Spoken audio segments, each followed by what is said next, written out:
Hope, ika-32 kabanata. Sa gayoy ang tatlong lalaking ito ay nagsitigil ng pagsagot kay Hope, sapagkat siya'y matuwid sa kanyang sariling paningin. Nang magkagayoy nag-alab ang puot ni Eliu, na anak ni Barakel, na Bukita, na angkan ni Ram. Laban kay Hope ay nag-alab ang kanyang puot, sapagkat siya'y nagpapanggap na ganap kaysa Diyos. Laban din naman sa kanyang tatlong kaibigan ay nagalab ang kanyang puot, sapagkat sila'y hindi nakasumpong ng sagot, at gayon man ay nahatulan si Hope. Si Eliu nga ay naghintay upang magsalita kay Hope, sapagkat sila'y matanda kaysa kanya. At nang makita ni Eliu na walang kasagutan sa bibig ng tatlong lalaking ito, ay nagalab ang kanyang puot.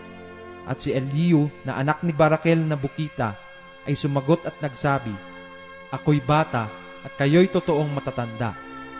Kaya't ako'y nagpakapigil at hindi ako nangahas magpatalastas sa inyo ng aking haka. Aking sinabi, ang mga kaarawan ang mga nagsasalita, at ang karamihan ng mga taon ay mga tuturo ng karunungan. Ngunit may espiritu sa tao, at ang hinga ng makapangyarihan sa lahat ay nagbibigay sa kanila ng unawa. Hindi ang dakila ang siyang pantas, ni ang matandaman ang siyang nakakaunawa ng kahatulan.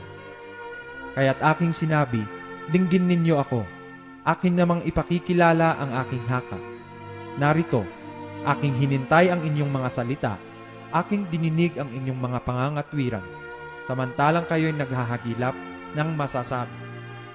Oo, aking inulinig kayo, at narito, walang isang makahikayat kay Hope o sa inyo'y may makasagot sa kanyang mga salita. Magbawa nga kayo, baka kayo'y magsabi, kami ay nakasumpong ng karunungan. Madadaig ng Diyos siya, hindi ng tao. Sapagkat hindi itinukoy ang kanyang mga salita sa akin, ni hindi ko sasagutin siya ng inyong mga pananalita. Sila'y nangalito, sila'y hindi na nagsisagot pa, sila'y walang salitang masabi, at ako ba'y maghihintay sapagkat sila'y hindi na nagsasalita, sapagkat sila'y nangakatigil at hindi na nagsisisagot. Ako na may sasagot ng ganang akin namang ipakikilala ang aking haka.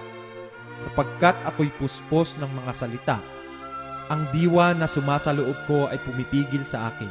Narito, ang aking dibdib ay parang alak na walang pahingahan, parang mga bagong sisidlang balat na handa sa pagkahapak. Ako'y magsasalita upang ako'y maginhawahan. Aking ibubuka ang aking mga labi at sasagot ako. Huwag itulot sa akin na pakundanganan ko, isinasamo ko sa inyo ang pagkatao ni numan, ni gumamit man sa kanino man ng mga pakunwaring papuring salita.